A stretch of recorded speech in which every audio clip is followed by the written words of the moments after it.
തനിച്ചായി പോകുന്ന നിമിഷങ്ങളിൽ ഒരു ചെറിയ തലോടൽ പോലും വളരെ ആശ്വാസമാണല്ലേ. ആ പാവ പഞ്ചിന് വെറുമൊരു കളിപ്പാട്ടായിരുന്നില്ല, അവന്റെ മുഴുവൻ ലോകം തന്നെയായിരുന്നു. ഒറ്റപ്പെട്ട ഹൃദയങ്ങൾക്ക് ചെറിയൊരു ആശ്വാസം പോലും വലിയ ശക്തിയാകുന്ന ഒരു പാവ.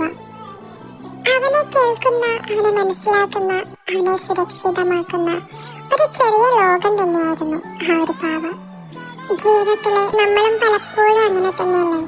വേദനകൾ വന്നപ്പോൾ, ആരും മനസ്സിലാക്കാത്തപ്പോൾ, ഒറ്റപ്പെട്ടതായി തോന്നുമ്പോൾ നമുക്കൊരു സുരക്ഷിതം വേണ്ടി വരും. നമ്മളെ കേൾക്കുന്ന ഒരാള്, നമ്മളെ വിധിക്കാത്ത ഒരാള്, നമ്മളെ തളരുമ്പോൾ ചേർത്ത് പിടിക്കുന്ന ഒരാള്. പരിഗണിക്കപ്പെടുക എന്നതാണ് പലപ്പോഴും ജീവിതത്തിന്റെ ഏറ്റവും വലിയ ആശ്വാസം. ആ പഞ്ച് തന്റെ പാവയെ പോലെ നമ്മളും ആരുടെയെങ്കിലും ജീവിതത്തിൽ ഒരു സേഫ് പ്ലേസ് ആവട്ടെ. നമുക്ക് അങ്ങനെ മനസ്സുറന്ന് നിൽക്കാൻ കഴിയുന്ന ആളുകളെ ലഭിക്കട്ടെ.